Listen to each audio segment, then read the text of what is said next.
All right. Good morning, everybody. Welcome back. So for today, let's pick up where we left. And the goal here is to finish chapter number 1. All right. Let's see where we stopped. Okay. So that was the point we stopped on Monday. So I showed you the rules for rounding of numbers.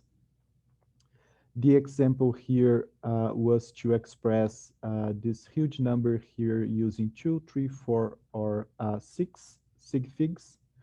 I did with you for 2 sig figs.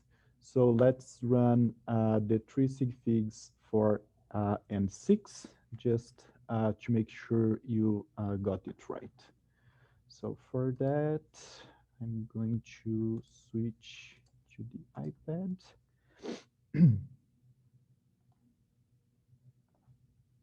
Go the way up here. Okay, so the goal here now is to express the number with 3 sig figs. So let's rewrite the whole number.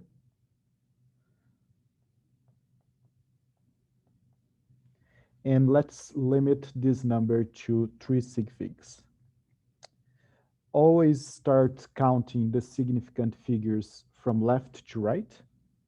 So that's your first sig fig, second, and then the third sig fig. So we are going to chop this number right here. Look at the digit right after where you chopped, and this guy will be the one that tells you to round uh, up or round down. In this case, 4 is lower than 5. Therefore, we do nothing to the digit on the left. Therefore, expressing this number with 3 sig figs will be 5.66. Okay, so always pay attention to the digit that you are cutting out, the first one that you are cutting out. Now expressing the same number with 4 sig figs. So let's repeat the whole number, 5.664515. Always start counting your sig figs from left to right. First, second, third, and fourth. So here is the point that you are going to chop the number. Look at the digit immediately after the one you are going to keep. So we have here the number 5. 5 followed by 5 followed by non-zero digits means rounding up. Okay? Therefore, we are going to end up with 5.66. Because we are rounding up, we add 1 unit to the last digit. Okay? So therefore, it should be 5.665. Okay? So 5 is half of the way. If your digit that you are chopping is above half of the way, you have to round up. If it is below half of the way, you round down, which means do nothing. All right. And then finally, rounding to 6 sig figures. So let's rewrite the number, and then let's count 6 sig figures starting from the left and moving all the way to the right. 1, 2, 3, 4, 5, and 6. So we are going to chop the number right at that point. So look at the digit immediately following the chopping line. So it's the number 5. So the rule that we are going to follow here when you have 5 with nothing following is to round to the nearest even number. Okay, so that's what we are going to follow here. Therefore, we are going to end up with 5.6645, and rounding 1 to the nearest even number, we are going to end up with the number 2. So what we are going to follow here, if you already have an even number before the 5, we keep it like that. If it is an odd number, you just move to the nearest even number.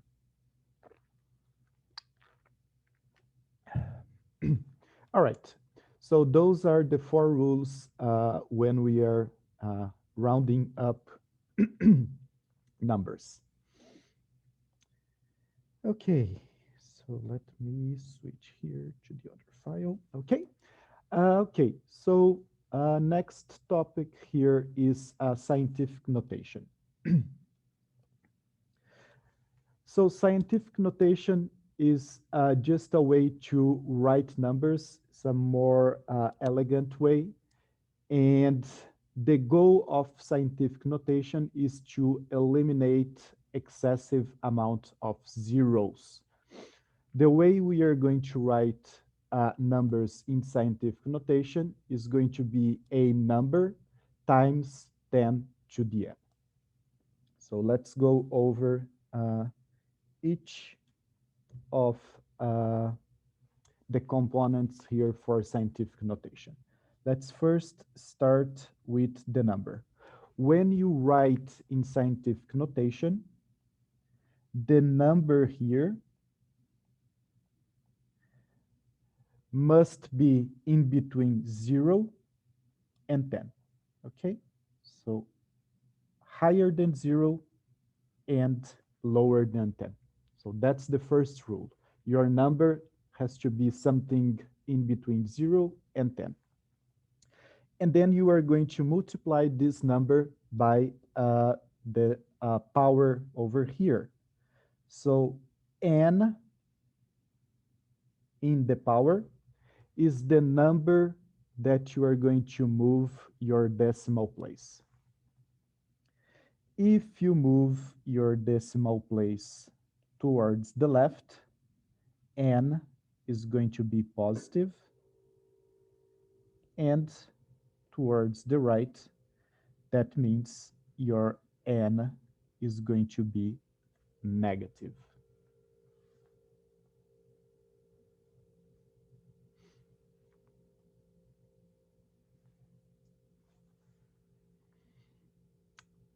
Okay, always a number between 0 and 10 that will be multiplied by 10 to the n.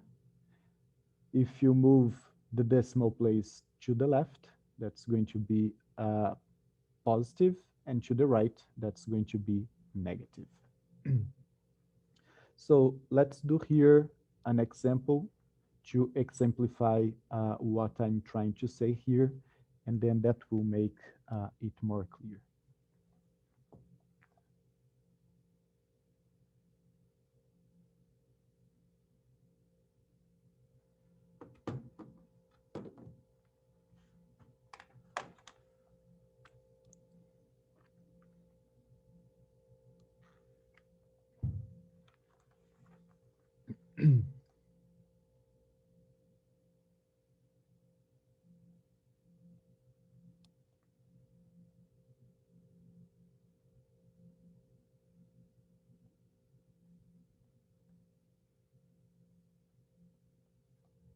Okay, starting with the first one. We have here 1, 2, 3, followed by 4 zeros. Okay, so we have an excessive number of 0 digits.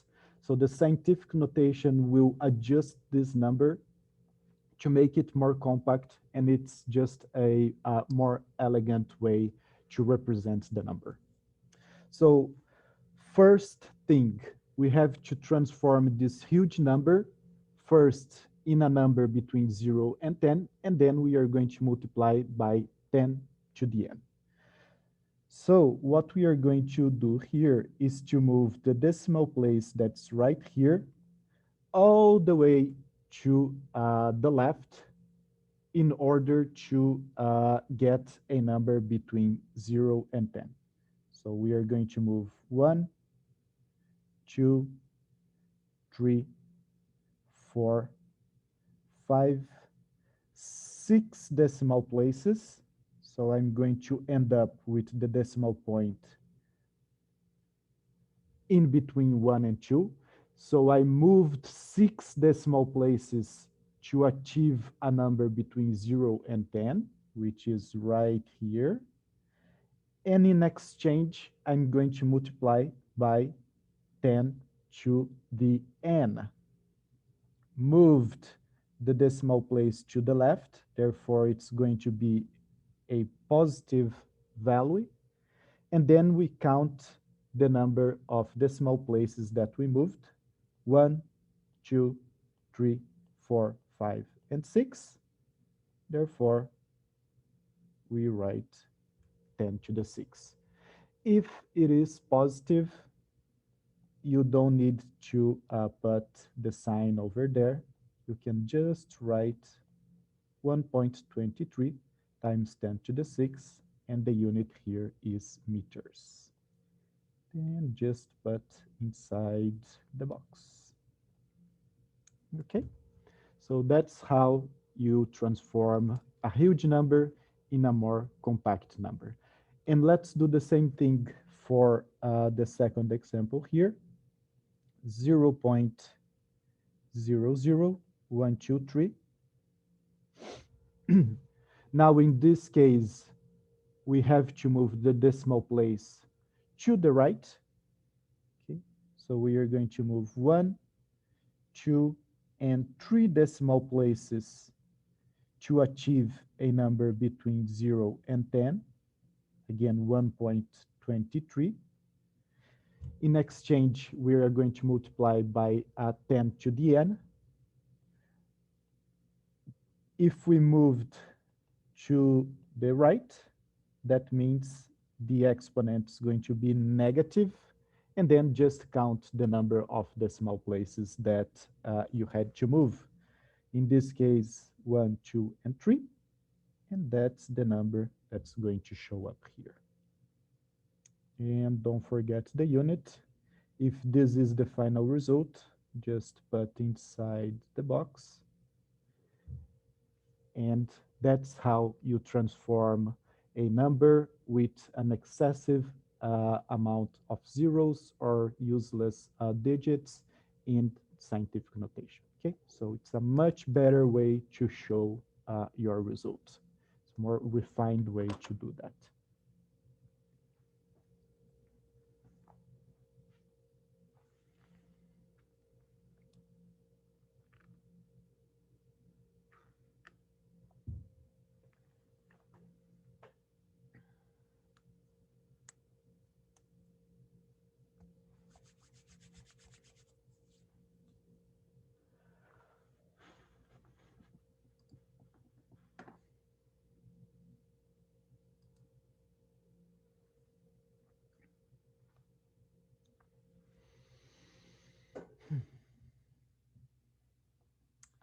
All right, so let's see.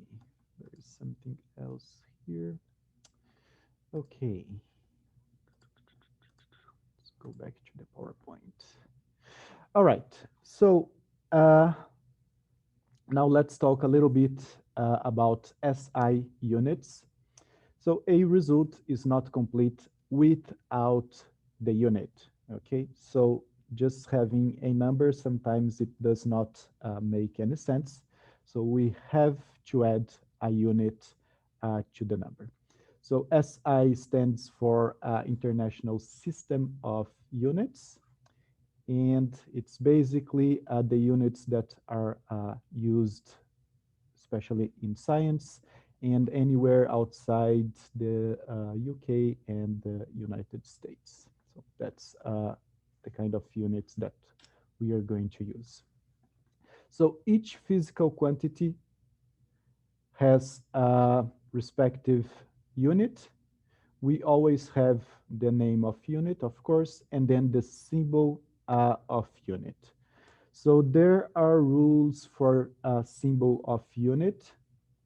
If a unit is named after a famous person or a famous scientist, then the symbol of this unit must be in uppercase letters. For all the other cases, you have to be in lowercase letters. For example, here, temperature. The SI unit for temperature is named after Lord Kelvin. Therefore, this is a famous person, which means the symbol of unit is a capital or an uppercase K.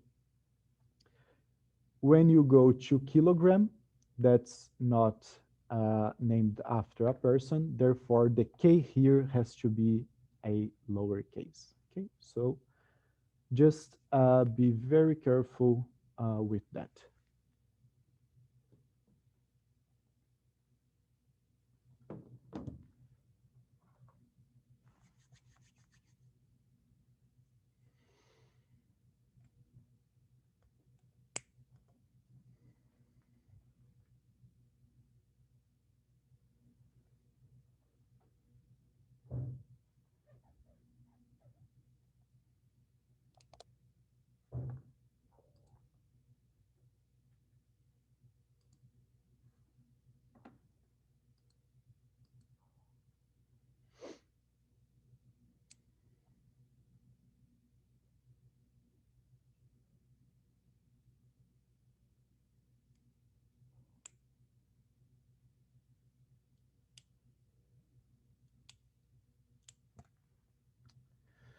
Okay,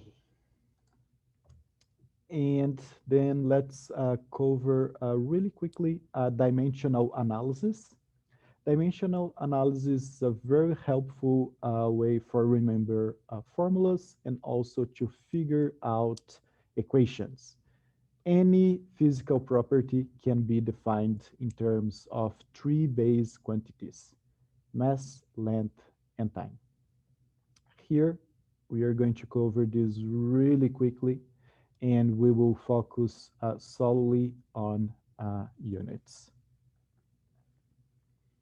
And the example here that I would like to cover is related to speed. Okay, so to do that, let's move on to the other screen. All right, so speed is defined as the distance traveled divided by time. When you do the dimensional analysis, you are going to figure out the unit of speed. So we are going to write unit between parentheses speed. Okay. So that means I'm looking for the units that I need to represent speed. And what we will simply do is to replace distance by the unit that it is measured in the SI. So distance is length.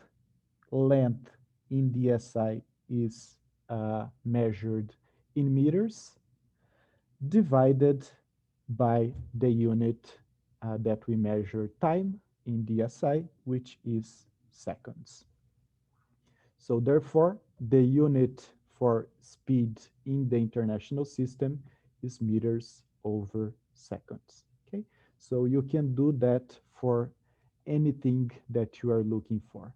So looking at the unit, you have to be able to figure out how to calculate speed. If it is meters divided by seconds, that means distance divided by time. Okay? And you can do that for anything that you know the unit. Another way to represent meters per second is to write all the units in the same line. So we are going to keep meters already here. That's already on the top. And we are going to move seconds from the bottom to the top. Every time you do that, you change the sign of the exponent. Okay, so meters per second can be written as just one whole thing, meters second to the minus one. Okay, so that's the way you write meters per second as some sort of multiplication. Attention here, uh, there has to be a gap between meters and second. Do not write like that. Okay, so this is wrong. Meter, gap, second to the minus one.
All right, so we are not going to cover much more than that for dimensional analysis. Units in chemistry, they are very simple. So this is basically what we need to do for this course. Okay, so let's move on then to prefixes. Okay, so prefixes are a more convenient way to express your results when the numbers have many zeros after or before the decimal point. So I showed you already scientific notation. So that's a way to eliminate excessive amount of zeros. Prefixes is a even more convenient way to write your result. Okay, so the most used prefixes are mega, which means a factor of 10 to the 6, kilo, 10 to the third, centi, 10 to the minus 2, milli, 10 to the minus 3, and micro, 10 to the minus 6. Okay, those are the most used prefixes. So let's see how we use a adequate prefix. So let's do here an example, and then I will show you what I'm looking for. Okay, express the following measurements using the adequate prefix and three significant figures. Oops, sorry.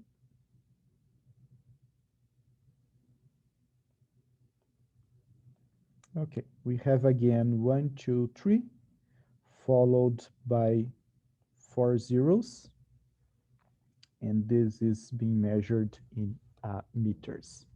So the first thing that we will do here is to transform this huge number in scientific notation. Okay, so that's the first step when we want to use a prefix.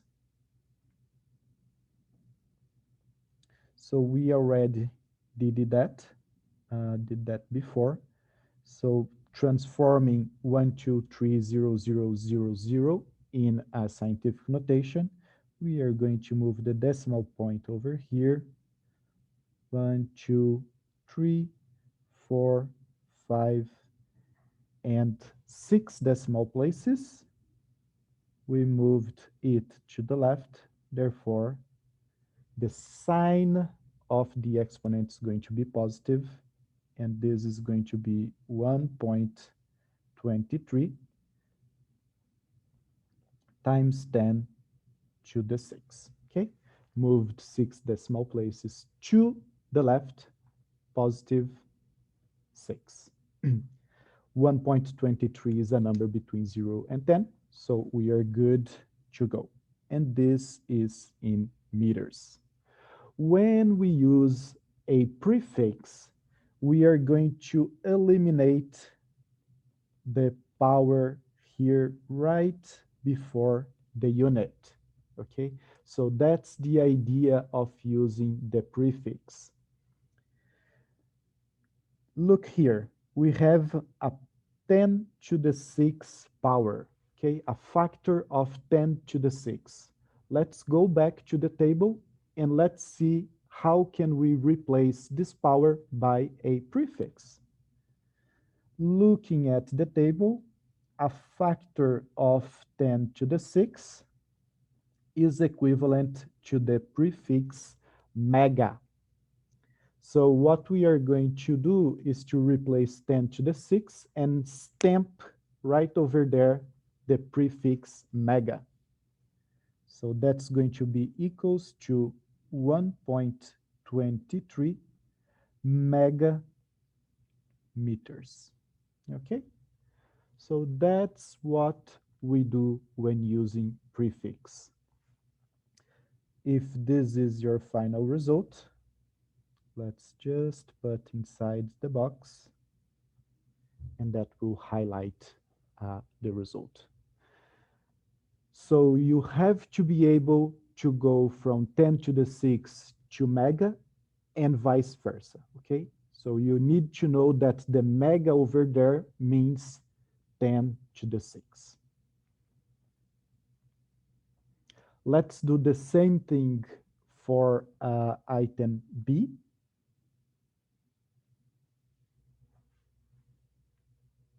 Now we have here the number 0.00123 meters.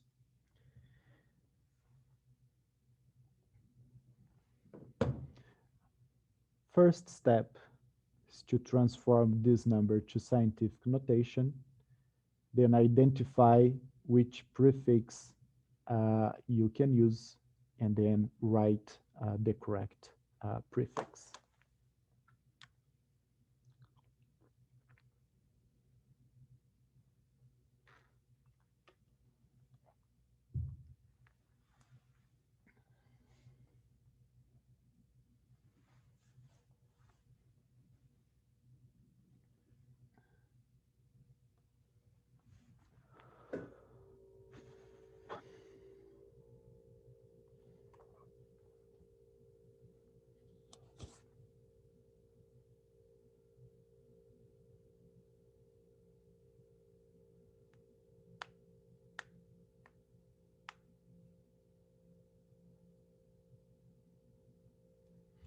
Okay, so we already transformed 0.00123 in scientific notation. So we are going to move 1, 2, and 3 decimal places to the right. That means our exponent is going to be negative 1.23 times 10 moved to the right is minus 3 decimal places minus 3. So we have here now the number with 3 sig figs and written in scientific notation. Using a prefix, you are going to look at the exponent, sorry, the power here, and identify the right prefix to replace that factor. A factor of 10 to the minus 3 means milli. Therefore, we are going to take it out 10 to the minus 3 and stamp right there milli. This number is going to be 1.23 millimeters. This is our final result. So let's put inside the box, highlighting our final result. Again, you need to know how to go from 10 to the minus 3 to milli and vice versa, okay? Milli means 10 to the minus 3. So you need to be able to understand both ways.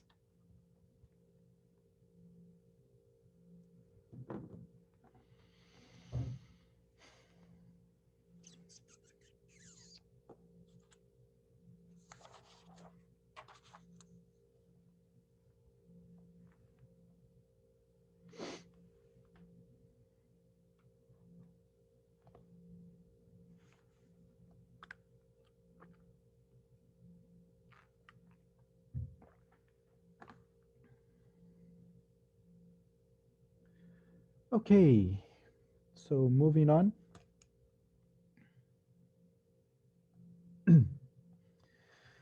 All right, so let's talk about conversion between units. There are basically two different ways to do that. First one is to use proportions, and the second one is the use of dimensional analysis. I prefer proportions. Doesn't mean this is the best way. It's just the way I feel better of doing that.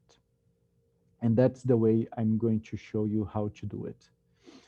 So let's work on an example, and then I will show you how I set the problem to be solved. So the example here is to convert 40 feet to meters.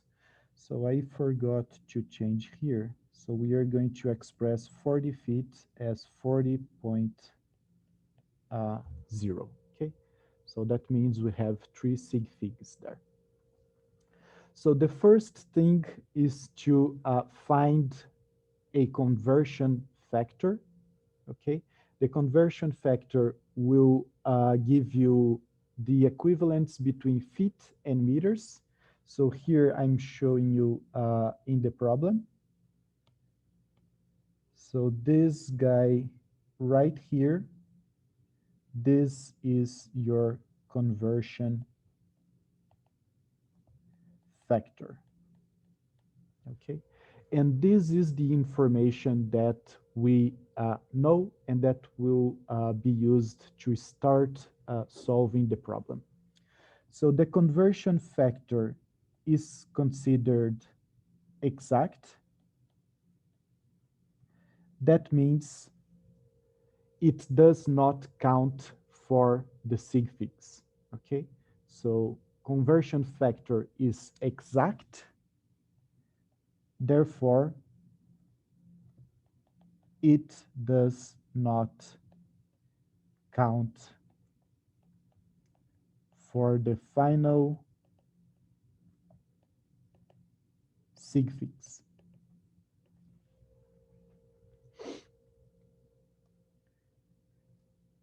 Okay, so the way I solve this kind of problem is to use a proportion. So I'm going to do this right this way here. Okay, so I'm going to write two fractions. The first fraction will contain everything that is represented in foot, and the second fraction is going to contain everything that is represented in meters.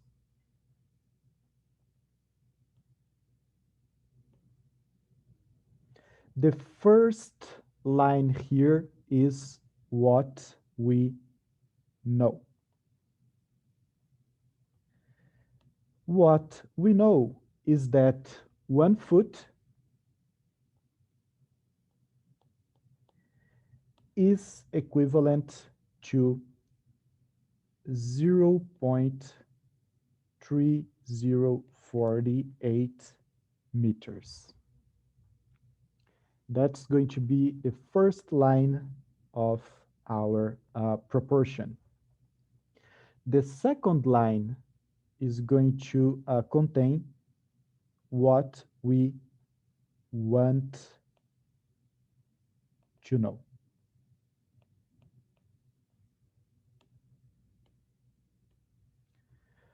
What we want to know is 40 feet is equivalent to how many meters? We don't know the number of meters, so I'm going to write x and meters. So my proportion is set up. The way to solve the proportion is cross multiplication.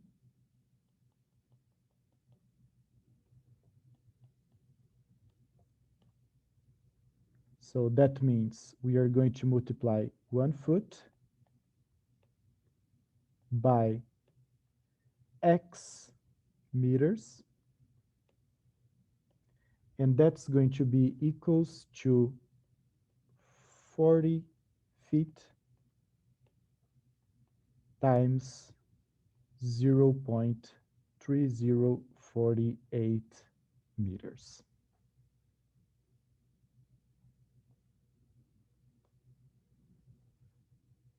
All right, set the proportion, cross multiplication.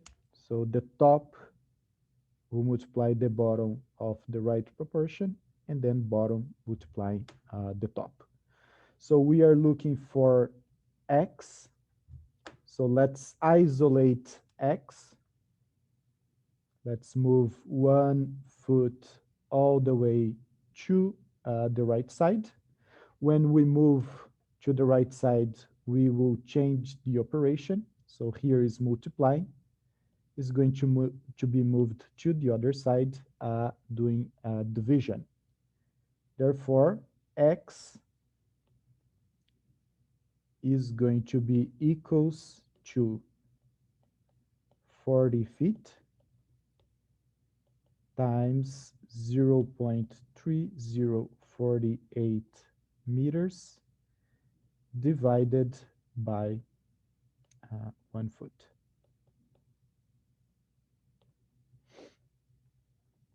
You may cancel foot on the top with foot on the left. Therefore, x is going to be equals to 40 times 0.3048 divided by 1.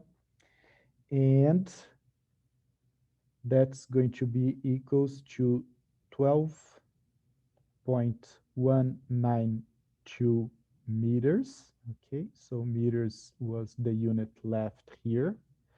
Now attention to express your result with the correct number of sig figs. The limiting factor here is the number 40.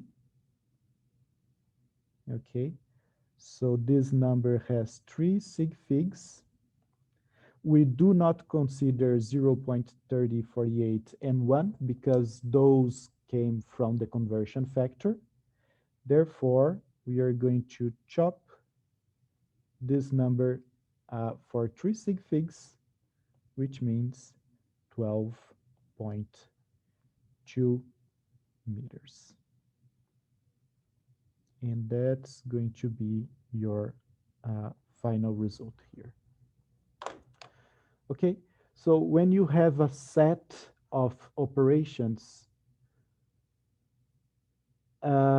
always adjust the number of sig figs at the end. Okay, so you don't need to adjust the number of sig figs in the intermediate operations. Let's do that at the end. So that will give you a better result. So always pay attention to the number limiting your sig figs. Conversion factors are never counted for the sig figs because they are considered exact numbers.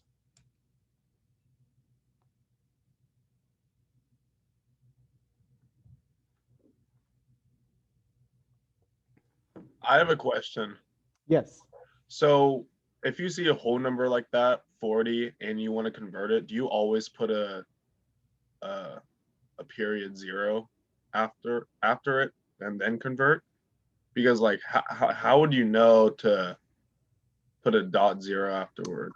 Okay, so here in the slide, I forgot to change. So the question here would be convert 40.0, okay? Oh, okay. That comes from the question. Okay. So if it was just 40, that means you have just one sig fig, Okay. okay? All right. And then you adjust your final result for one sig fig. All right, cool. I was just clarifying because I thought like you changed it like No, intentionally. no, no, no. That will come from the question. All right, cool. Thank you. Mhm.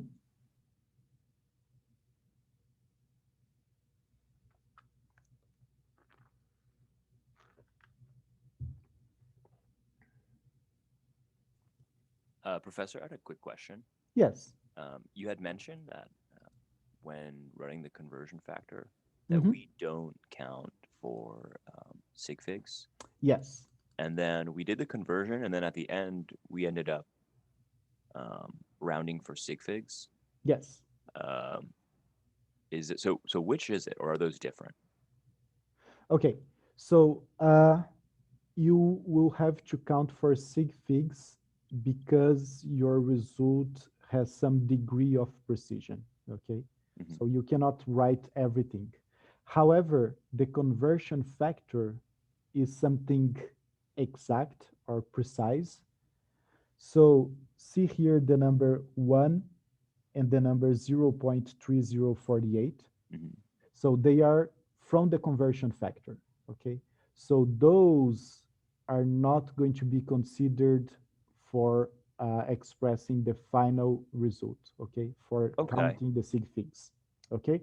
So the only thing that you measured and you are not precise about is the number 40.0, got it. Okay, so you're not saying okay? that we don't do sig figs. You're just saying that we don't count the conversion factor in that consideration. Exactly. You Okay, perfect. never count the conversion factor, okay? Got it. So you I just heard always you wrong. My bad. Thank you, sir. no problem. No Appreciate it. problem. We have to clarify everything here because this is important. And then if you have a set of operations, no worries about sig figs. Always round the final number, okay? So if you round the intermediate operations, that will carry some sort of error and your final result might not be precise, okay? So wait for rounding just at the final. Got it. So I want you guys to pay attention to that because when you are in the smart work, that software is very picky. Even though you have the final right answer, if you don't have the number of sig figs correctly, it will give you wrong. So that's why I want you to pay really, really attention to that. Thank you so much. Appreciate it. Yeah, no problem. Okay, so we are at a good pace here. And to finish up today and finish up chapter number 1, let's talk about density. Density is defined as the ratio between the mass of a body and the volume that this body occupies. The first thing here is that I want to figure out the unit of density in the international system. So let's do that. The unity, the unit of density in the international system is going to be the unit for mass in the international system, which is kilograms, divided by the unit for volume. In the international system, volume is in cubic meters. Okay? Therefore, the unit for density in the international system is kilograms divided by cubic meters. We may rewrite the unit moving cubic meters to the top. Every time you do that, you uh, change the sign of the exponent. So another way to write kilograms per cubic meters is writing kilograms space meters to the minus 3. Okay, so that's going to be the unit for density. Okay, the second question here is that is density a physical or a chemical property? Remember, to observe, to figure out if a property is physical or chemical,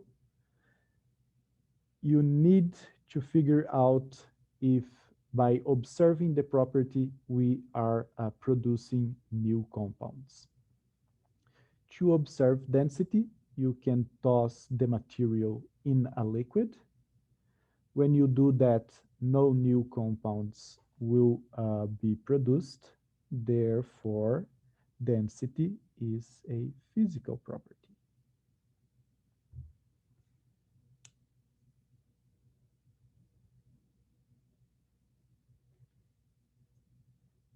Okay, is density an extensive or intensive property? Extensive property means that this property changes as a function of the amount of material, and intensive property is the opposite. This property does not change as a function of the amount of material. In the case of the density, it doesn't matter if we have a coin or a big plate of iron, the density of the material is going to be the same. Okay? Therefore, density is an extensive property.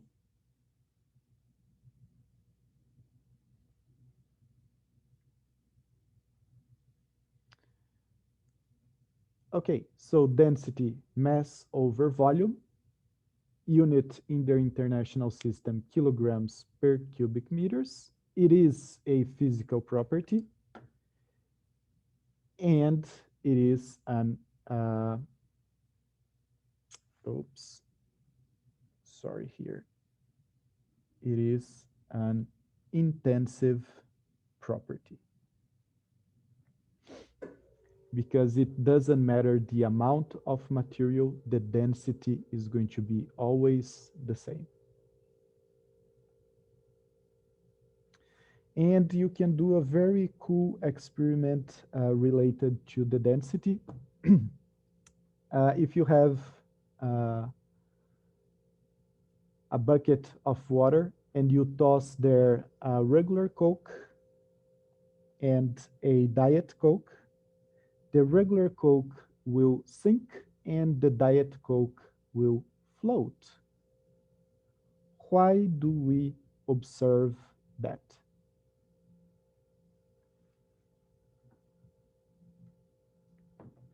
So the answer is very simple. The only difference between regular Coke and Diet Coke is the amount of sugar. Regular Coke has more sugar than the diet, therefore the mass is higher and the volume is the same, which means the density of regular Coke is higher than the density of the water, which means regular Coke will sink. Diet Coke, on the other hand, does not have a high amount of sugar, which lowers the density, and to the point that the density of the Diet Coke is lower than the water. Therefore, the Diet Coke will float. You can do a very nice experiment here. You can open the can of the Diet Coke and start to add sugar all the way to the point that the Diet Coke will sink. And that's exactly the amount of sugar that you have in the regular Coke. So if you do this experiment, you will be surprised of how much sugar you have in one can of regular Coke.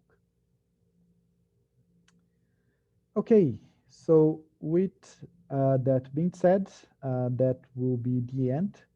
So we have here a topic that was not covered in the lecture, which is chapter 111. So I want you to go and read it. It's not that hard, and it's related to temperature scales and how to convert between the different temperature units. So with that being said, I think that's a good point for us to stop here. And on Friday, we will have the in-class assignment. Okay, so I will see you on Friday then. All right. Thank you. Thank you. Thank you. Have a nice Thank day. you. Bye-bye. Have Bye, a nice Professor. day. Have a nice day. Thank you, Professor. I talked to you last week about not having the book Yes. and the access code. I actually found a workaround for it on the smart work page. There's actually a way you can sign in to your Humboldt's account and do like a trial access. Oh, there you go. So that's what I've been doing. I'm getting the book today, but if somebody ever asks you that or tells you that they don't have the book and they can't get it, there is a way to I see. sign up for a trial, and then I think it's like a 21-day period before you actually have to like enter in the code for it. There you go. Yeah, So and that should be enough for you to get the book and get the permanent access code. it was, yeah, and had access to the book on the website as well. There's an ebook link, so it was all there, and it all worked out. Oh, there you perfectly. go. I'm So- glad. Okay, cool. All right, well, I'll see you on Friday, and thank you again, Professor. See you.